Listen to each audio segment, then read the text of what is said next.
एका छोट्याशा गावात रामू नावाचा गरीब पण खूप प्रामाणिक माणूस राहत होता.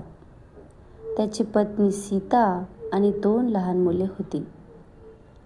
रामू दिवसभर मजुरी करून आपल्या कुटुंबाचा उदरनिर्वाह करत असे.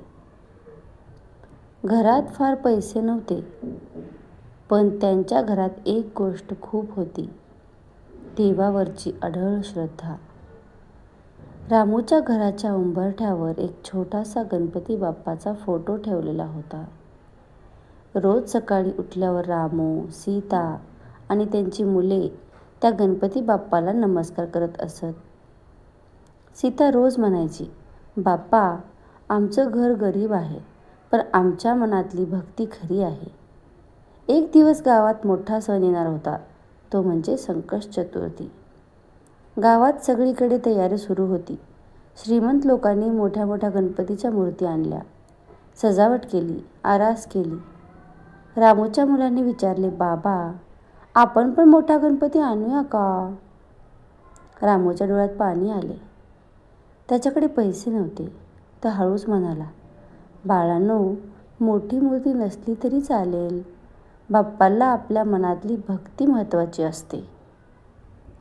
त्या दिवशी संध्याकाळी सीताने घर स्वच्छ केले, उंबरठ्याला हळद कुंकू लावले आणि छोटा दिवा लावला. ती म्हणाली, "आज आपण आपल्या छोट्या गणपतीची पूजा करू." सगळ्यांनी मिळून गणपतीची आरती केली. मुलांनी खूप आनंदाने "सुख करता दुःख हरता" ही आरती म्हटली. पण त्या रात्री एक विचित्र घटना घडली. रात्री उशिरा रामूला बाहेर काहीतरी आवाज आला. तो बाहेर गेला तर उंबरठ्याजवळ एक वृद्ध साधू उभा होता. साधू म्हणाला, "बाळा, मला खूप भूक लागली आहे. काही खायला मिळेल का?" रामूच्या घरात फक्त थोडी भाकरी आणि भाजी उरली होती. पण रामूने अजिबात विचार नाही केला. तो म्हणाला, "महाराज, आमच्याकडे थोडंच आहे, पण तुम्ही नक्की खा." सीताने ती भाकरी त्या साधूला दिली. साधूने प्रेमाने जेवण केले. जेवण झाल्यावर साधू हसला आणि म्हणाला, "तुमच्या घरात खूप मोठं भाग्य येणार आहे." रामू आणि सीता थोडेसे आश्चर्यचकित झाले. साधू म्हणाला, "तुमची भक्ती खरी आहे. देव कधीही खरी भक्ती वाया जाऊ देत नाही." हे बोलून तो साधू निघून गेला. दुसऱ्या दिवशी सकाळी रामू उठला आणि उंबरठ्याकडे पाहिले आणि तो थक्क झाला. उंबरठ्याजवळ एक चमकदार सोन्याचा छोटासा गणपती ठेवलेला होता. रामूने घाबरून सीतालाही बोलावले. सीता म्हणाली, "हा तर गणपती बाप्पाचा चमत्कार आहे."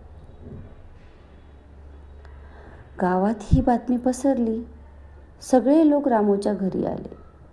एक वृद्ध माणूस म्हणाला, "काल जो साधू तुमच्या घरी आला होता ना, तो साधू नव्हता, तो गणपती बाप्पाच होता." रामू आणि सीता दोघांच्या डोळ्यात आनंदाश्रू आले. त्या दिवसानंतर रामूच्या आयुष्यात हळूहळू बदल होऊ लागले. त्याला चांगले काम मिळाले, घरात सुख समृद्धी येऊ लागली. पण रामू कधीही अहंकारी झाला नाही. तो नेहमी म्हणायचा, "देवाला मोठी पूजा नको, तर खरं मन आणि श्रद्धा हवी."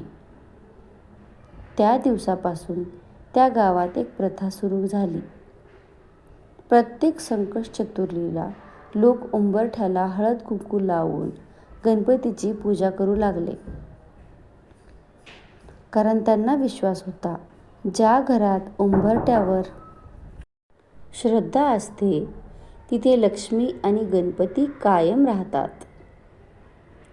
म्हणून मित्रांनो, देवाला मोठी पूजा किंवा मोठे मंदिर लागत नाही, तर खरी भक्ती आणि स्वच्छ मन असेल तरच देव स्वतः तुमच्या घरी येतो. अगदी बरोबर आहे ना? चला तर मग सर्वांनी मिळून बोला, गणपती बाप्पा मोरया, मंगलमूर्ती मोरया.